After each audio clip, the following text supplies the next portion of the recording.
Bonjour Marie-Pierre, dis-moi comment ça va? Bonjour, ça va très bien, merci. Et toi? Ça va très bien aussi, en effet.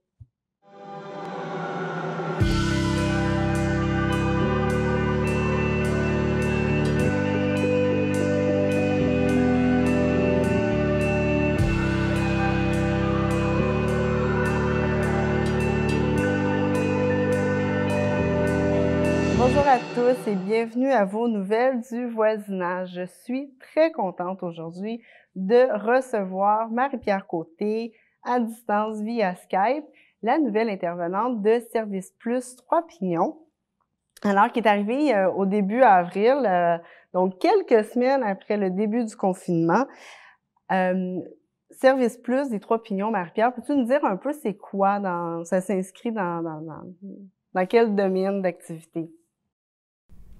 Dans le fond, le Service Plus, là, c'est vraiment une organisation pour les locataires et les résidents là, qui regroupe plusieurs services en soi, comme l'intervention, le service à la clientèle, la location des logements, puis ces choses-là. Donc, c'est vraiment par et pour les résidents là, des Trois-Pignons, des C'est Trois-Tours.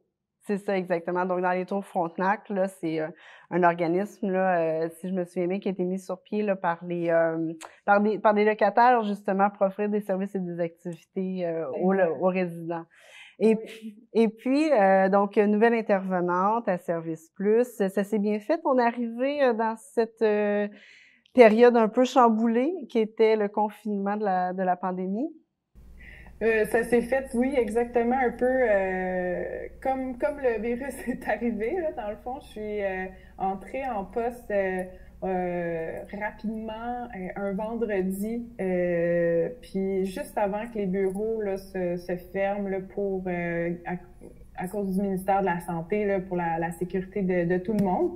Donc, je suis arrivée sur les lieux, c'est ça, pour récupérer le matériel pour le télétravail, puis avoir un petit compte rendu là, de ce qu'on allait pouvoir faire et continuer d'effectuer de la maison.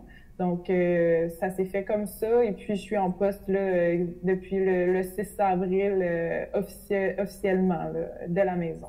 C'est ça, donc beaucoup d'adaptations à faire. Circonstances obligent. Oui, oui. Mais dis-moi, Marie-Pierre, c'est quoi ton passé? Tu viens d'où un peu, là? Qu'est-ce que tu as fait avant d'arriver à Service Plus? Eh bien, moi, je suis originaire de Sherbrooke. Donc, j'ai déménagé à Montréal à l'âge de 19 ans pour étudier à l'Université du Québec à Montréal. Donc, j'ai fait un certificat en communication. Ensuite, j'ai entamé un baccalauréat en arts visuels et médiatiques. Et puis, dans le fond, après ces études-là, je me suis mis un petit peu à voyager. J'ai fait j'ai fait l'Amérique du Sud et puis ensuite j'ai fait un permis vacances-travail en Australie d'une durée là, de 10 mois. Donc là-bas, j'ai travaillé puis j'ai voyagé. Quand je suis revenue, j'ai entamé j'ai fait un retour au travail, aux études, pardon. Donc, aux études pour faire un cours en entrepreneuriat. Et puis, j'ai fait aussi un certificat en psychologie. Donc, ça m'a amené dans le milieu de l'intervention plus ou moins rapidement à la fin de mes études. J'avais déjà de l'expérience au niveau de l'animation dans le domaine communautaire auparavant. Et puis, vraiment, dans toutes mes expériences de travail antérieures, c'était surtout du service à la clientèle, comme je disais, de l'animation intergénérationnelle, ces choses-là. Donc, voilà, ça m'a amené ici aujourd'hui dans cette belle équipe. En tout cas, c'est un parcours assez multidisciplinaire, j'aurais tendance à dire, mais ça se rejoint tout vers la communication, parler, rassembler et partager avec les gens. Est-ce que je me trompe de dire ça comme ça? Non, exactement. Tu sais, c'est la curiosité d'autrui, des cultures, la différence, ce qui forme un tout en fait. Là. Donc, tout ça m'intéresse beaucoup. Puis c'est la collectivité, là, puis le partage. En fait, les connaissances générales des choses, là, c'est ce qui m'amène à être dans ce domaine-là aujourd'hui. Puis là, en ce moment, qu'est-ce que vous faites à Service Plus? C'est quoi tes responsabilités, là? Qu'est-ce qui anime tes journées? Ben là, présentement, ce qu'on avait commencé à faire, c'est du jumelage bénévole pour les personnes plus âgées qui avaient besoin de services à domicile. Donc, en fait, plutôt au niveau des courses ou autres besoins plus spécifiques, comme les gens devaient rester à la maison. Donc, on appelle les gens à la maison pour savoir comment ça va, quels sont les besoins, prendre des nouvelles, vraiment. Donc, on fait le tour, en fait, de tous les locataires présentement. C'est ce qui anime nos journées. Puis là, plus le temps avance, plus on réoriente aussi là, avec la recherche puis le brainstorming, si je peux dire, là, des activités, du retour des activités plus collectives, tout en respectant là, les mesures d'hygiène qu'on demande, que le ministère demande là, présentement. C'est ça, exactement. Puis, donc, les activités là, sont toutes arrêtées, là, mais à ce que j'en comprends, il y a peut-être potentiel que des activités différentes soient mises en place au cours des prochains mois. Oui, exact. On regarde ça tranquillement, pas vite. Tu sais, c'est sûr que la situation change un peu à tous les jours, donc il y a des ajustements constants à faire, mais on réfléchit fort là, à ce niveau-là parce que c'est important. Puis on a hâte là, de pouvoir se revoir, que ce soit à distance. Donc c'est ça. On veut que l'été se passe bien. C'est ça, exactement. Puis, peut-être profiter un peu du beau temps qu'on va avoir, là, qui est déjà commencé d'ailleurs. Oui, ça fait du bien. C'est ça. Mais je sais, bon, autour Frontenac, c'est une grande diversité là, qu'il y a au niveau des habitants. Là. C'est autant des personnes âgées, des jeunes familles, des personnes célibataires, des travailleurs, des étudiants. Il y a vraiment une très grande variété. Comment semble être vécu le confinement parmi les locataires? Dans l'ensemble, je dirais que ça va relativement bien.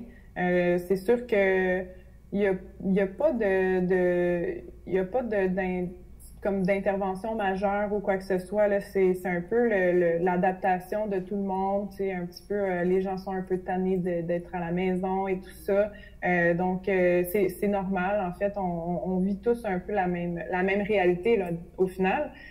Donc ça se passe relativement bien. Nous, on est là justement pour pallier là, à ces manques-là, à ces besoins, puis on essaie d'ajuster le tir, puis de répondre, puis de remplir là, ces besoins-là avec les organismes des alentours ou nos services, justement, là, pour que la situation se passe le mieux possible malgré tout.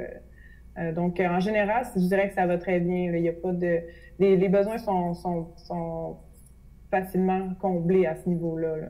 C'est ça. Puis là, si justement il y a des gens qui aimeraient savoir des ressources, des conseils ou peut-être juste jaser avec quelqu'un, ils peuvent directement vous contacter au numéro là, de service. Là. Exactement. Vous êtes toujours en ligne, là, même en télétravail. Oui, on est là, Gabrielle et moi, pour répondre aux questions, interrogations, là, que ce soit pour vous ou un de vos proches. On est là pour ça. On est comme une banque d'informations aussi, là, un peu. Puis si jamais on s'arrange pour trouver les réponses, là, dans le fond. C'est vraiment, même si on est à distance, on est encore là. C'est ça, parce que tout le monde s'adapte en ce moment, puis il y a plein d'organismes dans le quartier qui continuent à offrir des services pour aider les gens, puis vous pouvez les diriger aux besoins vers ces endroits-là. Oui, exactement. C'est ça. Et puis voilà, ça fait le tour un peu de ce qui se passe autour, justement. Marie-Pierre, ça m'a fait plaisir de discuter avec toi. Et puis, bienvenue parmi l'équipe de Service Plus.